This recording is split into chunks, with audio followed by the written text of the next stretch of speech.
Hi everybody and welcome to Demo Night 6 for the Plymouth Online Demo Night Edition. So welcome to you all, welcome for everybody in the UK and everyone around the world. If you do want to chuck in where you come from into the chat, that would be really interesting because I'm just nosy.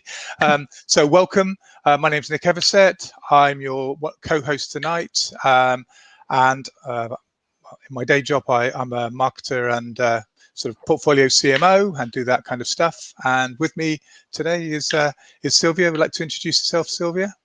Hi everyone. Thank you for joining us. My name is Sylvia Silva. I'm a Canopy tribe member since 2016. I'm Portuguese from Leiria. It's nearby the coast. Currently, I am doing a full-time MBA. I'm a student full-time, and it's from the University of Exeter Business School. My studies, an area of interest are leadership, sustainability, entrepreneurship, vocational careers, human skills, collaborative economy, and global and local communities. I'm very pleased to be here today, co-hosting with Nick and Stuart. I hope you enjoy the event and take advantage of the good opportunities that Canopy community offers. It's a collaborative community, so please engage and never stop learning. If you would love to be part of the tribe Canopy community, please feel free to join us and help us to grow locally in your region while globally connected. You can find the link on the chat. Also, I would love to add that Cork and Tile is a Portuguese restaurant based in Exeter, and we highly recommend it to our community based in Exeter.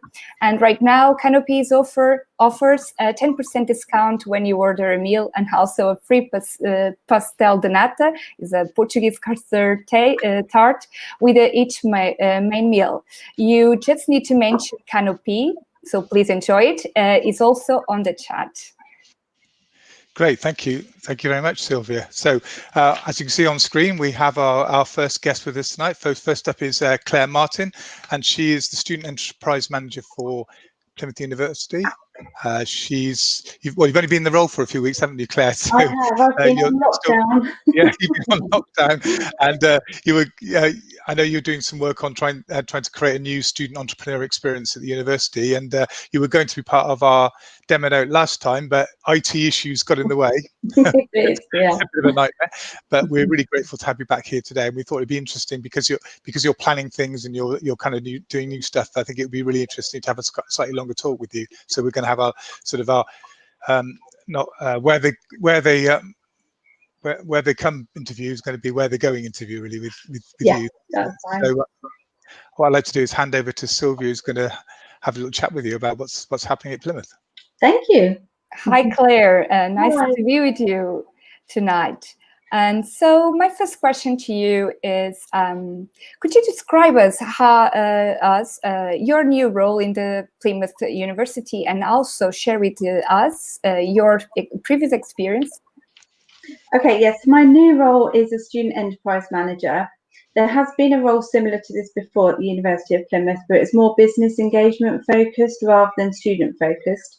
So my focus is purely engagement in enterprise and business startup with all students and graduates as well. No matter how long since they've graduated, we can still help graduates with business startups, from idea to fruition to supporting them throughout their business with legal, HR support, drop-ins with experts, etc. So my role is to create a space, which isn't there yet because we're not even at university and I haven't even been in the office yet, so I don't know what it looks like. However, creating a vibrant open space for students to come along and innovate their ideas, come for advice and guidance, join workshops, activities delivered by experts and myself, one-to-ones, just so that they can gain that knowledge and experience of building a business, but also not just to build a business, but even if they went into employment, they could use the same skills that they could use in business startup within employment. So it's great for their CVs as well. Very good, thank you. So the next question is, what is your mission and vision to the project?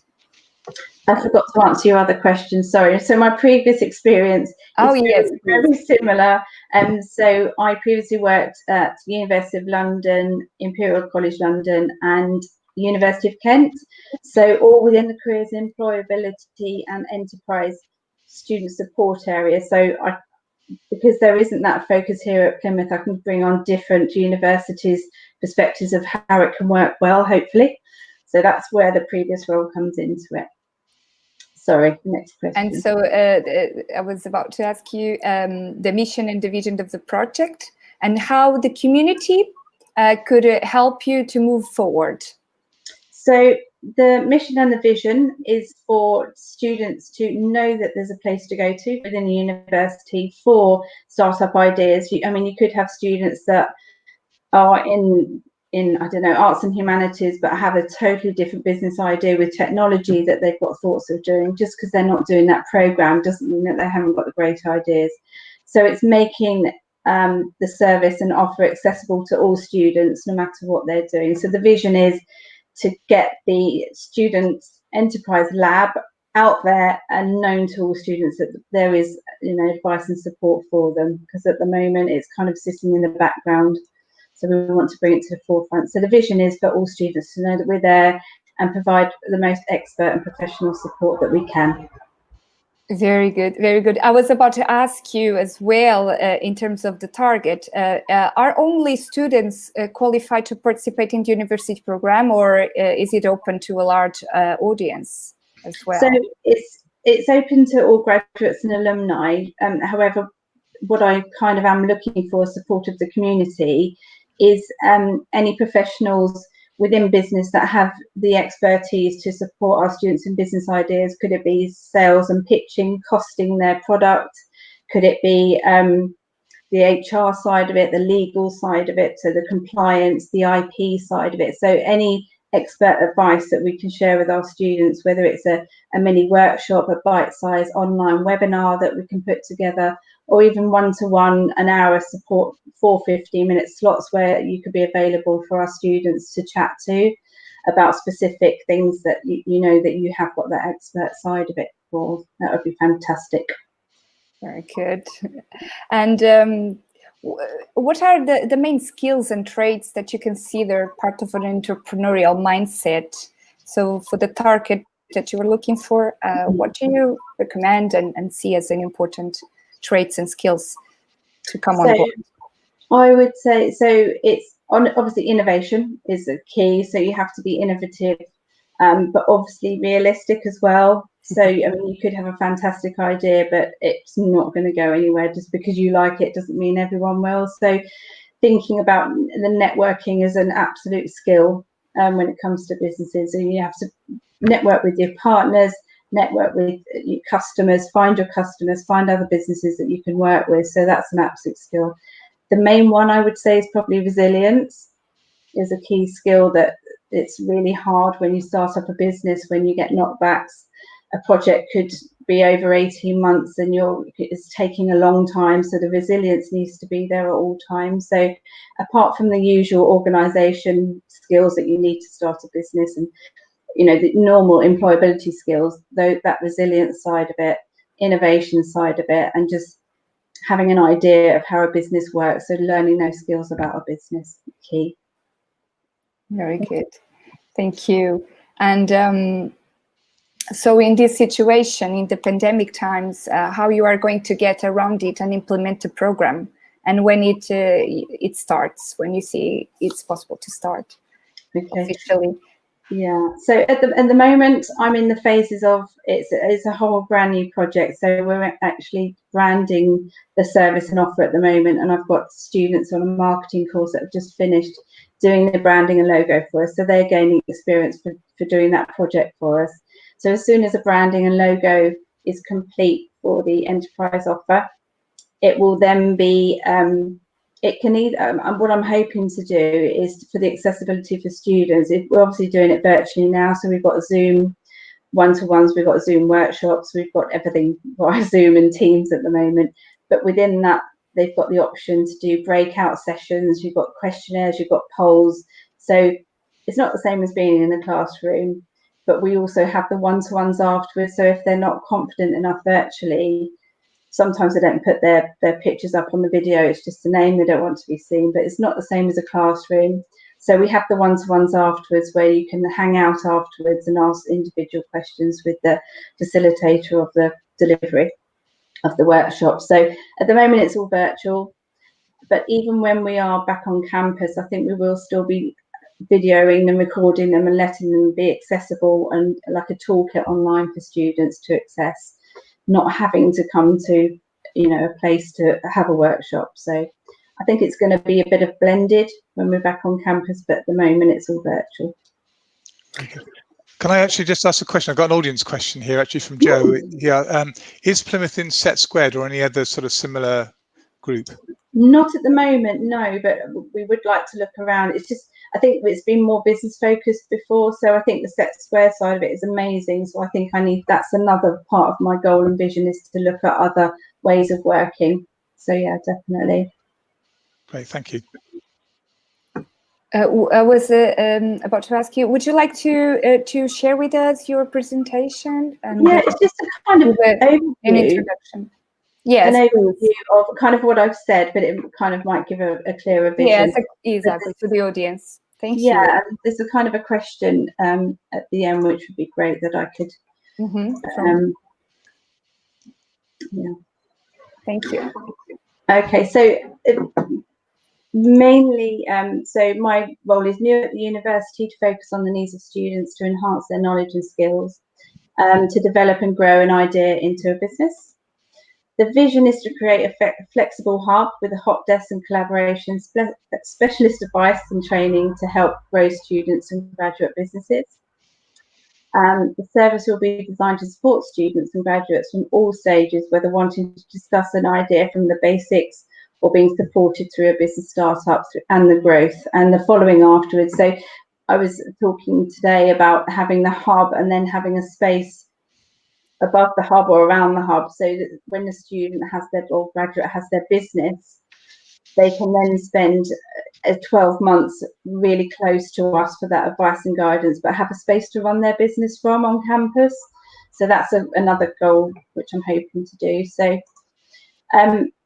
with regards to the audience here, so a question from my side of it is, what do you feel the students need? So as professionals, what do you feel the student needs from this service and the skills to gain to develop and grow a business idea? Let's see.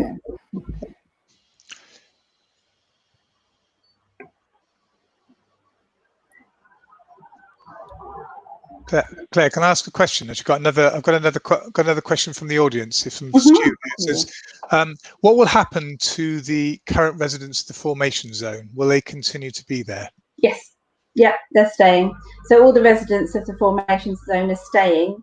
It's just I'm going to add a little bit extra, so the formation zone can stay as long as they like. But I'm going to do an interim part where they've just started their business so they can have a space on campus, and then 12 months after that they can move out to the formation zone at the Plymouth Science Park or other spaces that we're going to be finding for startup businesses. So yeah, they're staying, they're not going anywhere. So how far through are you the sort of planning stage? Sort of, are you kind of ready to go, or I mean, or with some of it? I mean, how close are you kind of to? The design. Well, we've agreed today on the name of Enterprise Lab with a little light bulb with the skills inside it. So it's just the design side, which takes a little while to the university, but we've got to get that moving. So I'm hoping throughout the summer, I'm still doing my drop-ins, I'm still doing expert one-to-one advice and guidance, but I'm hoping to be ready, and then a soft launch at the beginning of the year, from the 21st of September, and I'll be running around with my banners and flyers and everything. Cool. And is there anything you want from us? Just the community, any support, or you feel that there's anything that I might not know about that could be really inspiring for students starting new businesses, any experts out there that could support the service that we're offering a little bit of time, that would be fantastic. So I mean, we've put your LinkedIn profile on Yeah. in the stream. So would that be the best way of getting hold of you? Yeah, that's fine. I'm happy to put my email address up there as well. That's fine. Very good. So is there anything else you'd like to sort of let us know about before? I don't think so. No, any more questions? I'm happy to answer. Yeah, just see if there are any questions or comments from the audience. The audience there. I just want to say that your email, I put your email on the chat, your LinkedIn, so people can hopefully see. Probably they need to scroll up a bit. But you can find easily. It's your LinkedIn is Claire Martin. Yes. Yeah. Actually, we got a question from Paula, which says, "What kind of topics are kind of trending in the projects you're working on?" The topics at the moment that are trending are how to write a business plan is key. So the main parts we're trying to do at the moment is having the confidence to be able to pitch, which is obviously this is a great audience to demo to, but it's you understand your business, you understand where you want it to go to, but it's how to convey it to others and pitch well and clearly. So it's confidence in pitching and the networking are really key at the moment, and business planning. Yeah. That's great. So Matt, if you could invite yourself to the screen, that'd be brilliant. Thank you. Thank you, Claire. Yeah, thank you. Thank you. Thank you. Thank you so much, Claire. That was really interesting. Very interesting. Thank Good you. luck.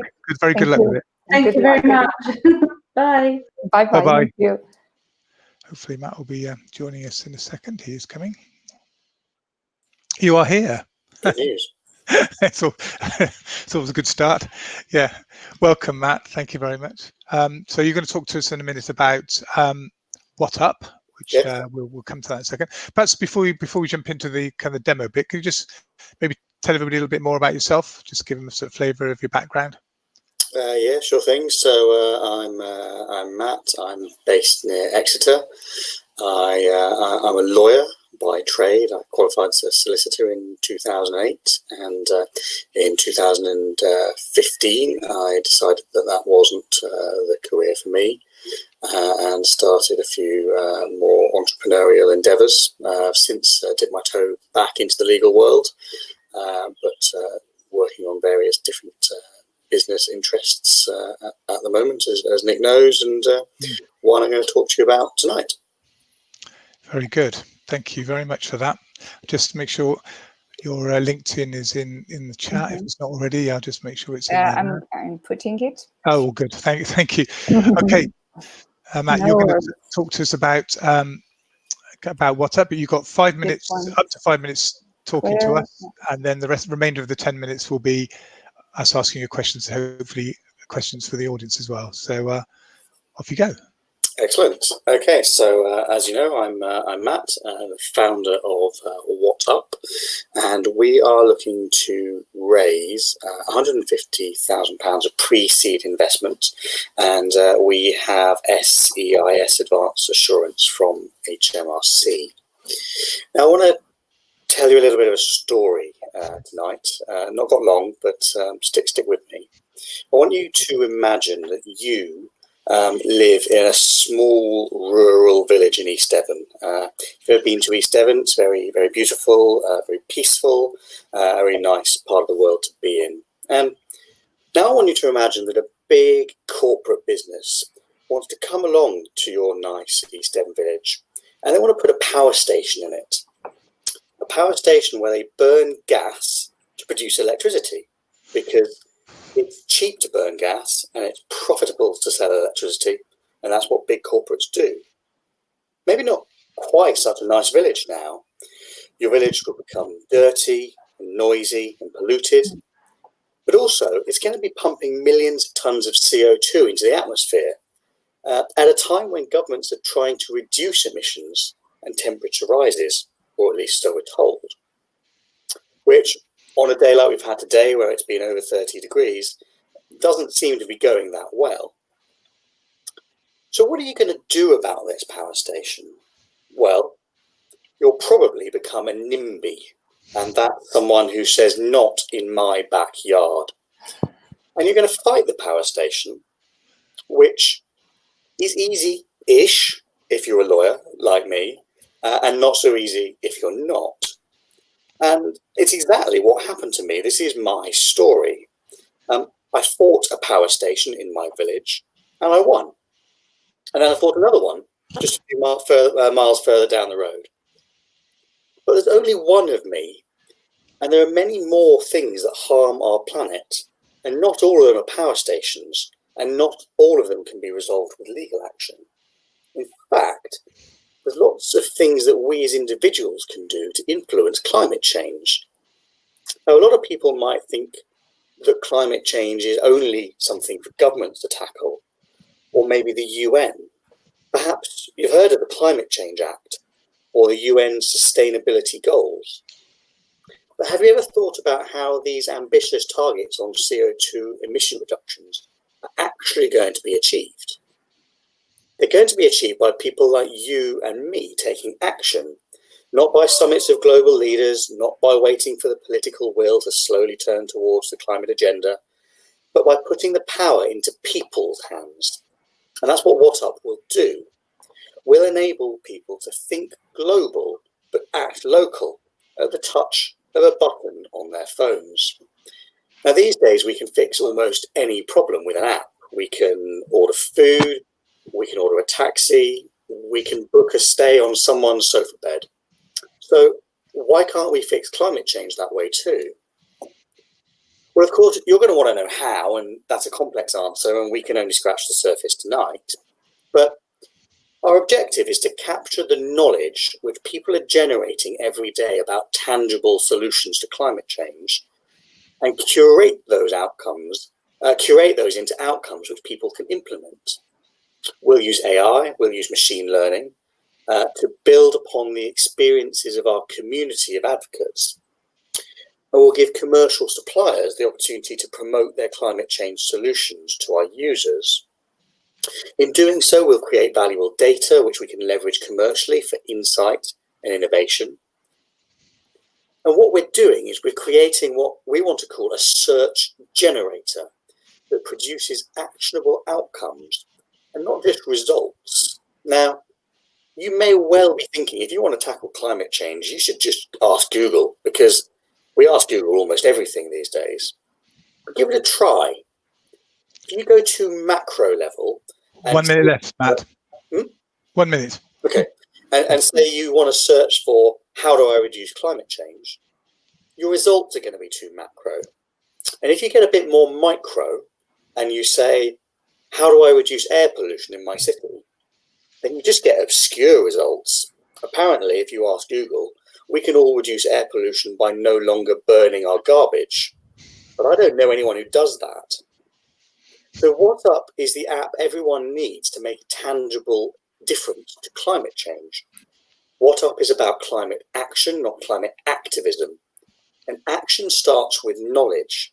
And we currently capture too little knowledge about how we can take real-world steps towards a better future. So invest in WhatUp to put the power to change our climate in the hands of the people. Matt, thank you very much. That was fascinating. So obviously, as I said, if there's any questions from the audience now, drop them straight in, because we'll definitely be prioritizing those. And so it's a big subject. That's where are you going to start with this then? In terms, so you got this 150. If you get this £150,000, do you have any idea what kind of you're going to do with it? So we need to firstly build a technology solution as a platform that enables us to plug in data and to pull out the outcomes that we're proposing. We're also going to need to build a community, because our platform is built on the concept that essentially we're going to have to initially input knowledge into the system and enable it to learn as more knowledge is inputted, but also to have a lot of that knowledge verified by our community of advocates, because we all nowadays trust the community to help us understand what the right solution is. So we're going to need to invest in building that solution, building that community, and we really need to get to a point where it's self-sustaining, where we're not having to manually input the data to solve a problem, but where the system can do that itself and the community is self-sustaining. So those are our kind of two initial priorities. Sure. I've got a question from Joe, actually. It says, and I think you've slightly touched on it, but maybe you can sort of expand on it. So do you thinking guided search is the way forward generally, and how does the filter work to ensure the knowledge is real and not just somebody's idea? Yeah, so I mean, I think that idea of guided search is something that we need to be looking towards, especially in an area which is immensely complicated. And one of the real challenges around climate change is we don't know what the right answer is, and we waste a lot of knowledge, and we all too often repeat history because we don't capture that knowledge. Now, the question around, well, how do you ensure that this is real and not just ideas, is that we will help to curate the outcomes to ensure that they are accurate, and then we will theoretically use the machine learning and the AI to and even deep learning technology to improve that process and to make it less manual. But I think it's the community verification that actually is the key here. So if you're presented with an outcome by ultimately what is underpinned by an algorithm, you do wonder whether or not it's real and it's the right solution. And that's where the community verification comes in and enables people to say, do you know what, I did do this and I think it worked, or I did do this and this was the outcome, or I did do this and it wasn't quite right in this circumstance, but I think it might be right here. And I think that's where a lot of the value is likely to lie, in that community verification. Right. As Stu's just asked a question related to the funding, which is, what is the equity offered for the pre-seed round? How is that kind of working? Yeah, so we're looking at 15% for 150,000, and we come at this perhaps from a slightly different perspective than a lot of people might. We haven't produced any sort of detailed financial projections to show you what your return on this investment is going to be in 3 or 5 or 10 years' time, because do you know what? We genuinely don't know. So if I make up some financial projections, it doesn't produce any value for anybody. So what we're saying is this is a tax efficient investment, which may be attractive to some, and it's going to enable us to test some assumptions. Now, we think these assumptions are logical, they're well researched, but we don't know. And that's the key really here, is that this is an opportunity to prove something really important, but we're not necessarily telling you what the outcome is going to be at the end of that. Sure. I've got a last question from Nikki, and she said, well, we'll find out. She said there may be some synergy with the problems she's trying to solve in the demo a little bit further on. Yeah. But how do you plan to generate revenue? So I think there's a number of assumptions that we've arrived at, and we think that in reality, a lot of the solutions that we're going to be posing to people, that we're going to be curating, are likely to be underpinned by some sort of commercial provider. So a lot of the solutions that we'll be delivering are likely to have a business that will want to deliver a product or service to achieve them. And we think that in order to promote those providers, we'll be able to generate revenue in the same way that Google or Facebook might do so, with its advertising streams. We also think the big commercial opportunities in the data.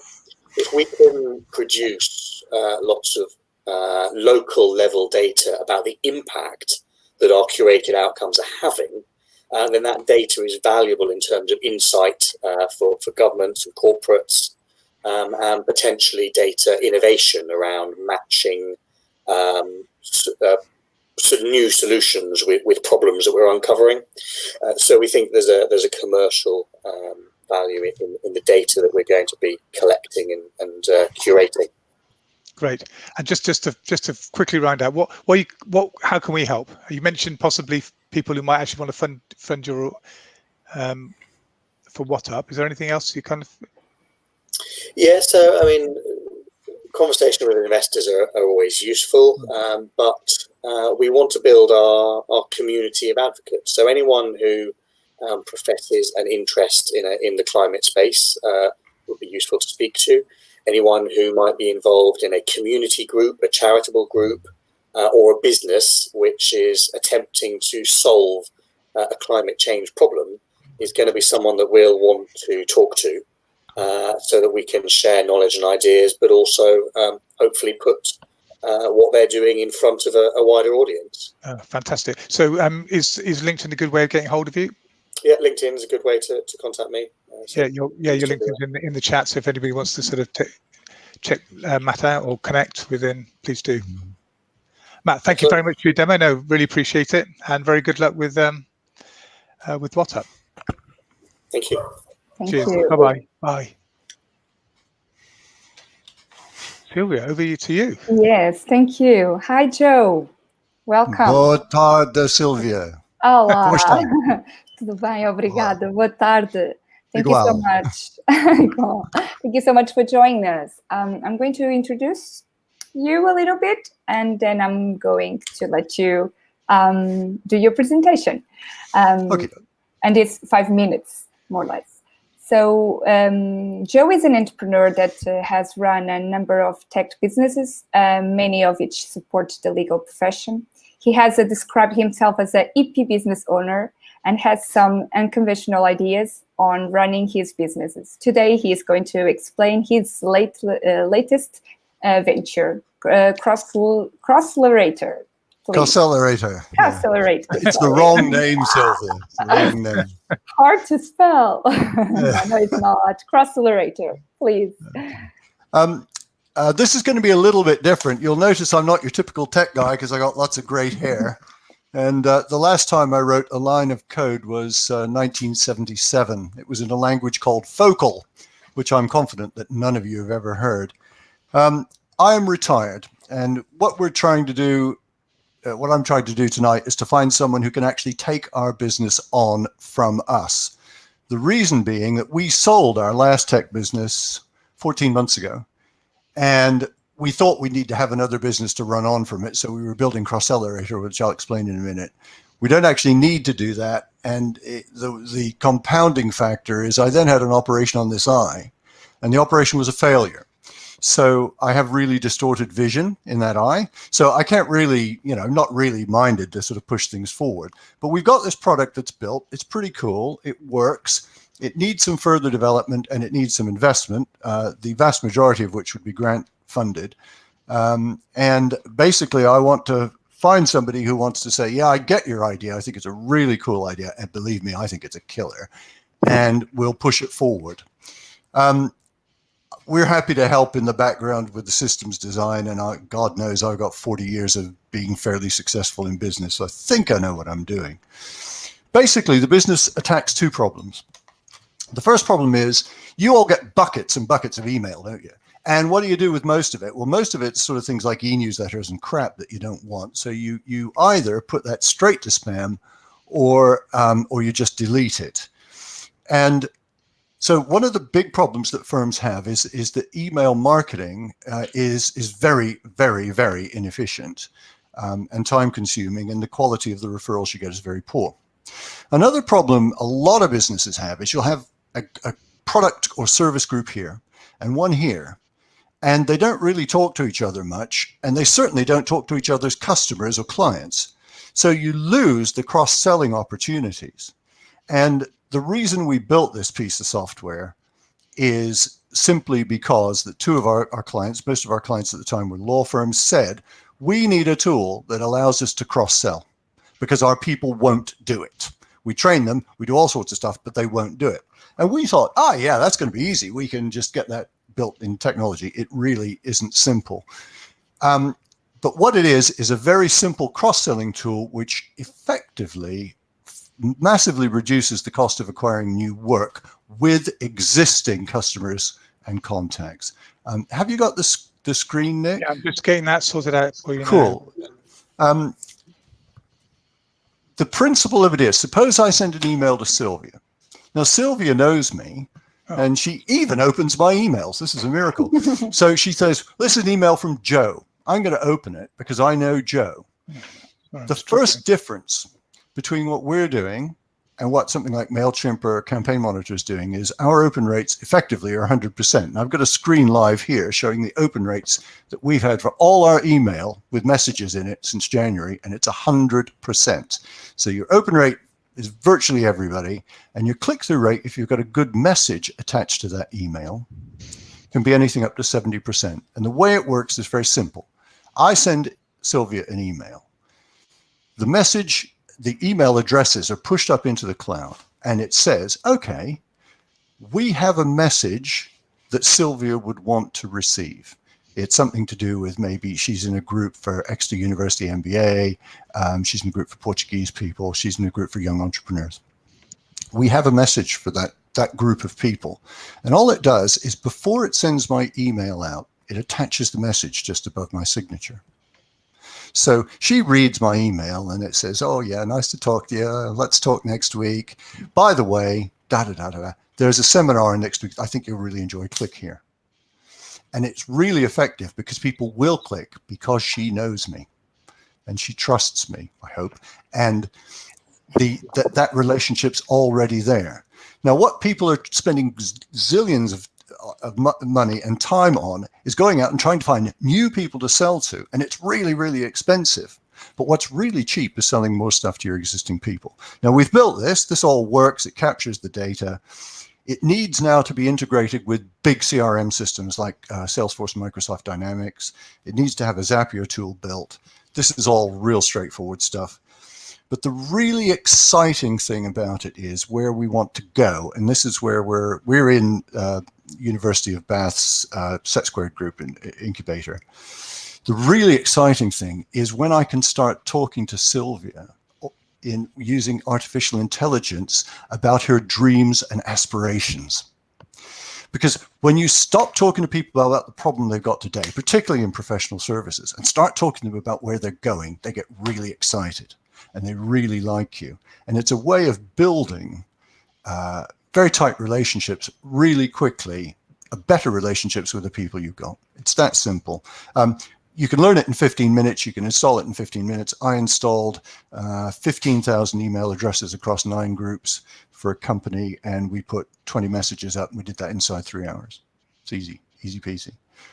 And only one person in any organization needs to know how to use it. And the people who are sending emails with messages attached don't need to know anything because it's automated. So that's it. What we're looking for is somebody who wants us to say, yeah, that sounds like a better idea than the idea I had last week.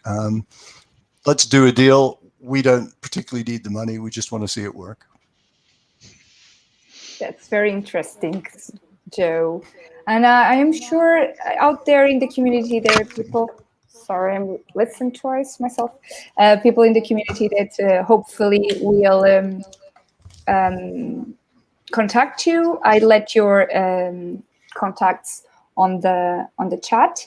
And I'm going to make some questions, but before I would like to know if the audience would love to make some questions. Let me see here if there is any related to it. Yeah, we have from the audience, from Stuart, what are the substitutes to the cross-accelerator approach? Can something be set up on the HubSpot or Mixmux that does the same? Yeah, they work, no, yeah, is the simple answer. They work slightly differently. And indeed, one of the things you would want to do is to integrate this with HubSpot. HubSpot will give you directed messaging, and it will collect data from that directed messaging. What it doesn't do is it doesn't give you the ability to segment your existing contacts and automate at an above to down level, automate the messaging in an intelligent way. It's kind of designed. There are bits of HubSpot that are not hugely different, but they're not really similar either, if you know what I mean. Sorry, that's really badly explained, but it does a slightly different job. And indeed, without having to spend the rather large amount of money that HubSpot costs. Because anything below HubSpot Pro is a waste of time, in my view. Very good. I would like to ask you, did you have any issues with the GDPR compliance? Compliance, no, it's fully compliant with GDPR. That was actually an immensely difficult thing to program in, as it happened. And we've also built integrations which are not fully tested with Campaign Monitor and MailChimp, and those are also GDPR compliant because the logic doesn't work the same both ways. But yeah, GDPR compliance is absolutely critical in anything to do with this. And one of the cool things is that when you send the message doesn't move. The message stays on your server. So our system will never see confidential traffic. All it sees is email addresses and messages, and adds messages to them. Let me just say to the audience that your website, I just put it on the chat, so it's easy. It's a little bit above. It's easy to check, and everything is explained as well on your website. Is a picture there. Actually, It Silvia, clearly needs a rebrand. Silvia, just seen a question from Matt in the audience. It says that Great. this is something I know you're selling to law firms because of Matt's a lawyer, and which probably works for all professional services firms. But what's your view about its wider application? Every service business, every business? Not every business. It depends on it. The principle is to enable people to cross-sell who don't. So if a business is really small, then they don't have a cross-selling problem because you're only talking one or two people and they probably know each other intimately. If you're talking about a business, well, for example, the reason Bath University are involved is they have this project called IAPS, the Institute for Advanced Automotive Propulsion Systems.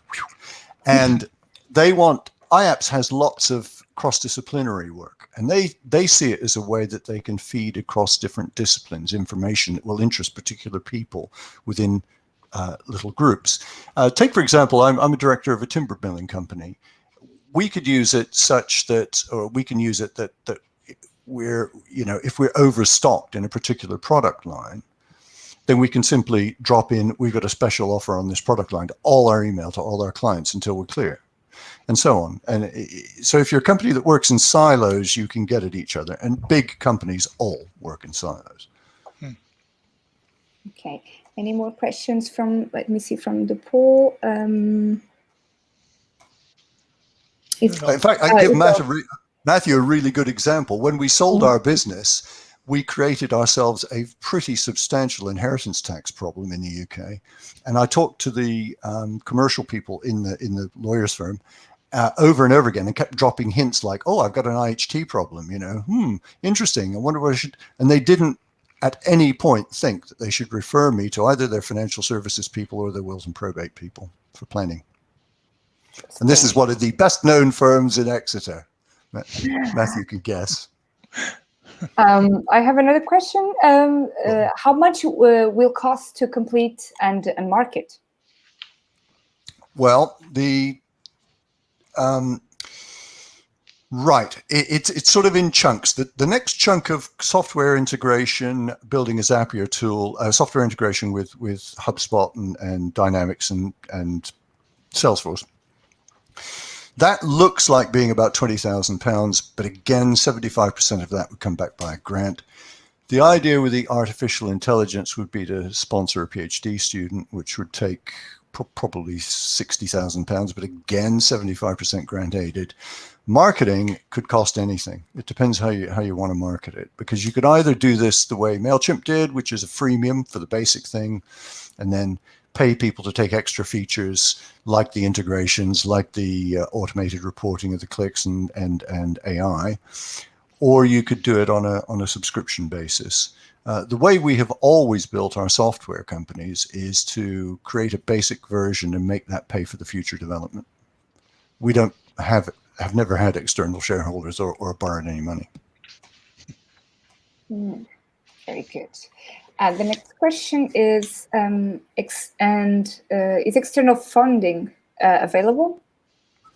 Yeah, we know that this would be grant aided up to £500,000 worth of development. And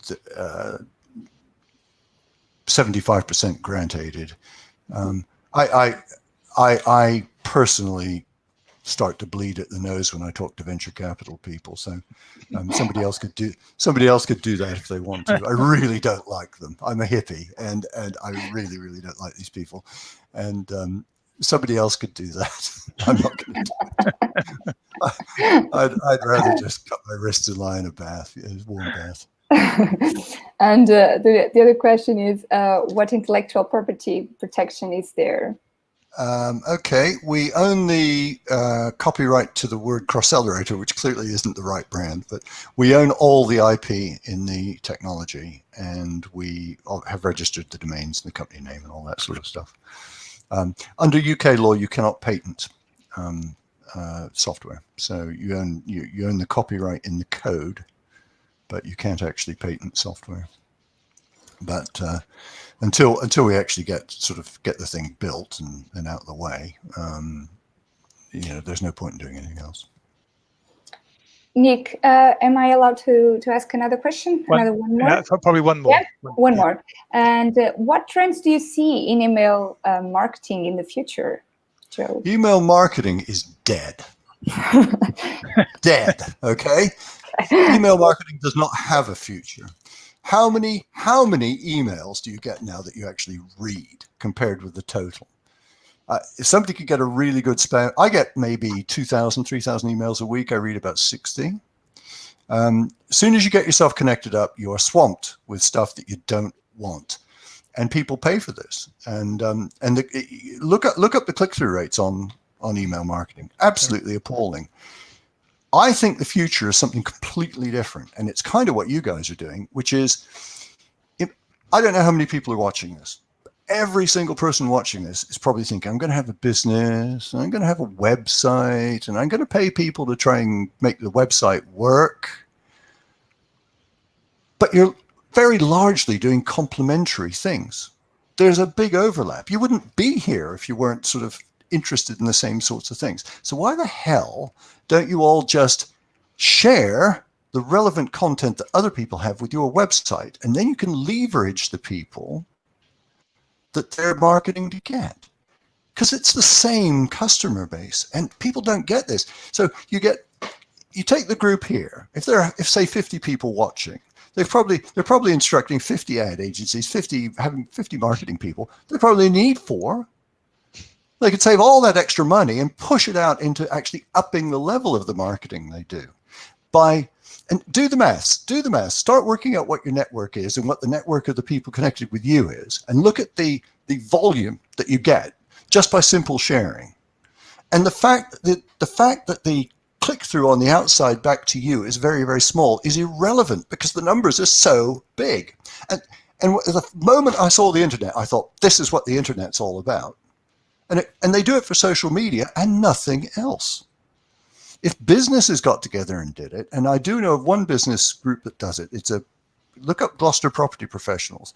There are 8 firms, I think, in it, and we calculated that they have access to at least 80% of the commercial property market in Gloucester through one website, because all their information is across all the different websites. The technology, we built the technology to do this 10 years ago, so there are other people are clearly doing it too. It's readily available. It's really easy. It's really cheap. But why do people insist on doing the same thing that everybody else is doing in a really, really inefficient way? And that's a long way of saying, I think that in 10 years will be the way internet marketing is done. And I think email marketing, it already doesn't work. It's like SEO. It already doesn't work. Joe, sorry interrupting. We need to jump to the next. That's all right. But it's very interesting. We could talk for hours, Joe. Yes, indeed. You gave us a note, and thank you so much. I always say to people with email marketers, look up SEO email marketing, and if they're on page 1 of Google, hire them. Thank you. Thank you. Thank you, Joe, very Thank much. you, Jill, so Cheers. much for joining us. Thank you. Right now, just got to get our last two guests on. Just bear with me just a sec. Julia and Nikki. Oops. Right. Yeah, just while the system is doing its thing. Hi, Julia. Hi, hello. Hello. Hello. And hopefully Nikki will be joining us in just a sec. Aha, there we go. There she is. Welcome, both of you. Thank you. So you're going to talk about Verdadero. That's it. Right. Yeah. Got that right. Amazing. So perhaps before you jump into the actual demo, perhaps you could just give us a little few words each about your backgrounds, just for the audience. Nikki, start with you. Sure. So I was previously based in London, pretty much worked in the creative, well, I have worked in the creative industries the entire time, mainly in music, at a few different startups. So I ran a startup in the Junior Achievement Young Enterprise Program. And the last thing I did was I was at a large music tech company, and I was their global head of A&R sales, which is equivalent to business development in startup language. So that's me. Thank you. And Julia. Yep. I also came from London. I came from the environmental sector. I was working at an NGO called the Gaia Foundation, but I've also been a teacher and worked in shipping and lots of different things, office management. You've done But the environmental sector is what I love the most. Great. Well, we're looking forward to your demo. So I'm going to give you 5 minutes starting now. Okay, thank you. Brilliant. All right. So hello, everyone. We are Verdadero, and we're a digital story building tool for change, connecting media professionals with verified and diverse stories on our global goals. And that's the Sustainable Development Goals that Matt actually mentioned earlier. And our vision is to inspire 1 million measurable actions on the Sustainable Development Goals by 2030. But our action for this evening, what we would love for you all to do is go to our landing page that we've made, which is verdaderomedia.com, and sign up if you'd like to trial our beta demo when it's ready. So the team, we've kind of done a little introduction already, but we joined because of our aligned values and our complementary skill set. So obviously I'm from the NGO and sustainability background. And as you guys already know, I'm from the media and entertainment sector originally. So what is the problem that led us to creating this business? We noticed there's a massive lack of diverse and verified participatory media. And what participatory media actually is a democratized version of the news where the public actually play an active role in the reporting and collecting and analyzing of content. Looking at the market, we noticed that you sort of have two ends of the spectrum. So you have massive media companies that are obviously gate kept, and then social media, which is just a complete uncurated, unvetted, constant stream of content, and nothing which sort of really sits in the middle. We noticed less local level news and less topics which are actually in the interest of the public. And this is very clearly creating apathy and frustration that the public have with the news, which I'm sure many of you can relate to. All right, so how are we solving this pain point? So we're creating a participatory news platform, and our MVP, as it stands, our minimum viable product, has 5 service areas. So the first one is that we're going to establish solid, sustainable campaigns by partnering with NGOs. So we're going to listen to what's important to them and build a campaign around it. And that campaign will then have a call out for action. And contributors will be able to upload content via a chatbot, which at the moment is on Facebook Messenger. And this will be photo and video content with text. And chatbots is kind of more easy and interactive way for people to upload their user content. That content will then go through some automated checks, but also be peer reviewed by humans, the human community of Verdadero. And then when that's been done, it will be displayed on the platform for journalists to access, and they can then look at it and decide what's newsworthy.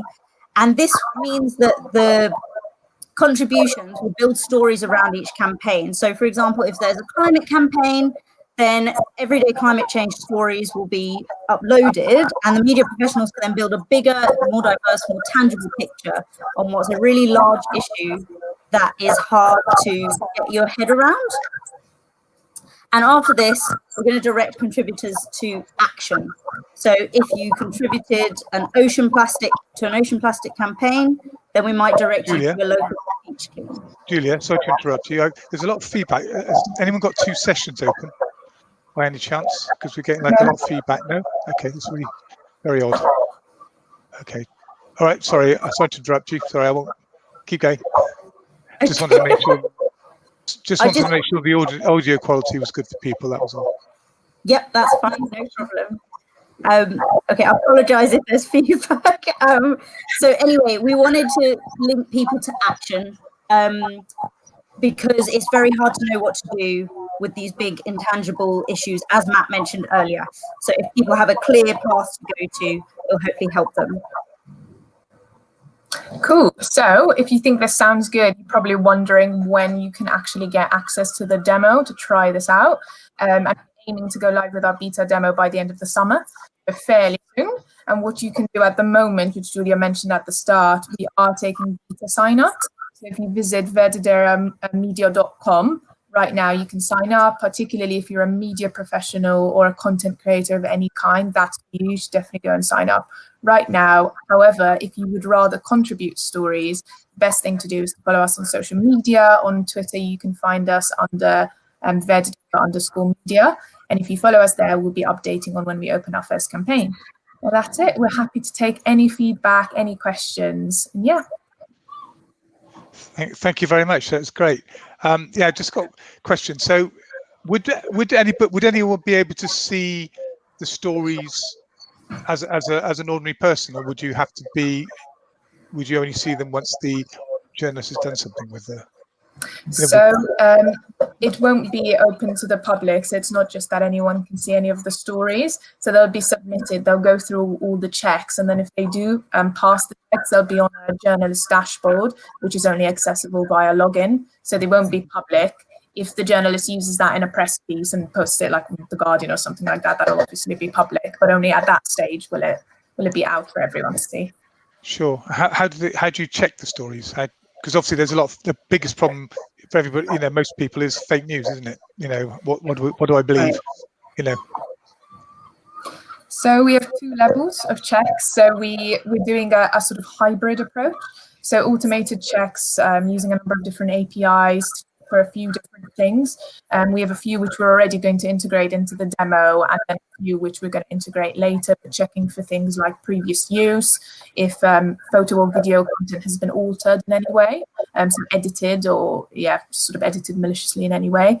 And then after that, once it gets through and it's flagged or not flagged, and there'll also be a peer review after. So we'll have trusted peer reviewers, partly on the Verdadero team and partly people we actually get to review things, to have another check over the data and content. So another layer of just making sure nothing slipped through.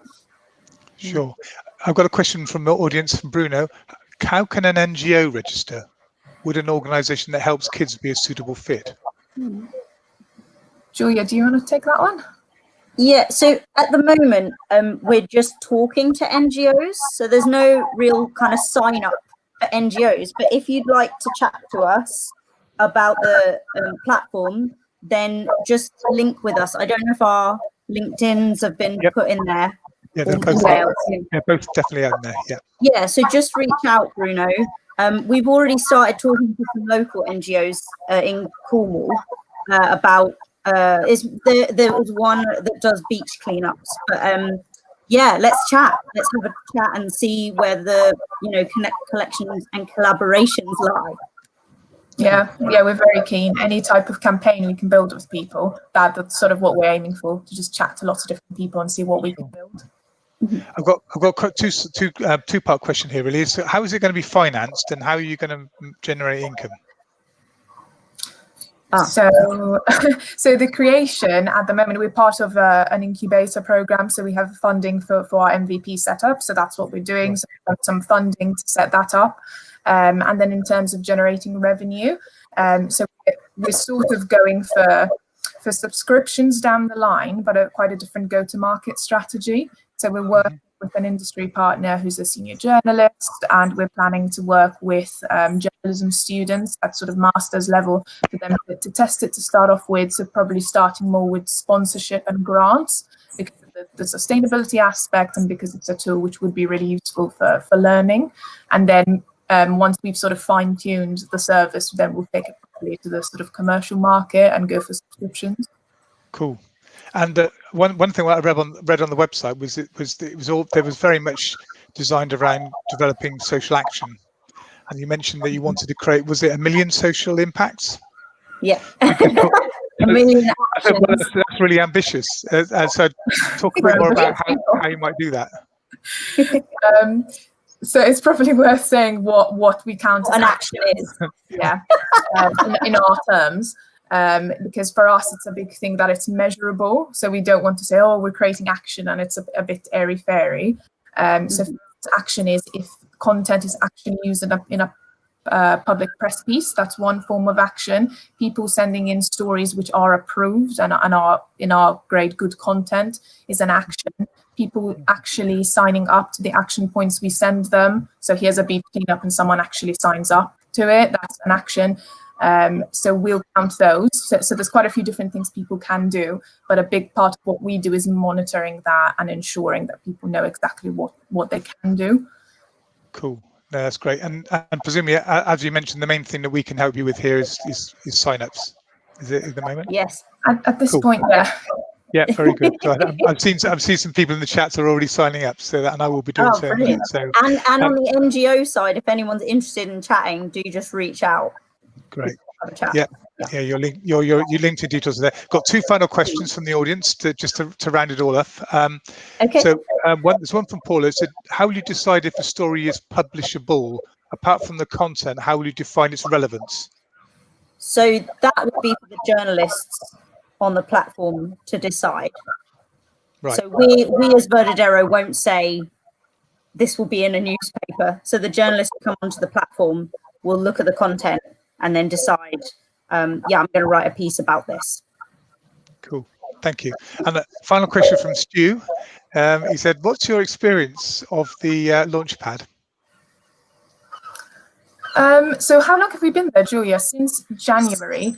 About 6 months. Yeah, God. And also time's a bit weird because we've been in lockdown for quite a long bit. Yeah.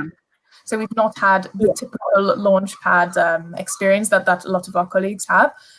It's been really interesting to work with people who are also setting up a business at the same time. So you don't tend to do that if you're just starting up yourself. And being able to meet people. I mean, we're here because Stuart came and did a talk at Launchpad. So meeting people and having people come in to do masterclasses has been really helpful. Fantastic. Thank you so much. Thank you, Julia, and thank you, Nikki, for presenting a really interesting project. And I wish you all the best with it. And just to finally sign off, just to thank all our guests, Claire, Joe, Matt, and yourselves, and also to thank you to Sylvia for being such a great co-host. So just like to sign off and thank everybody else. Thanks to the audience for coming tonight. It's been a great session. So see you soon. Thank you. Bye-bye. Bye. Bye. Bye. Bye.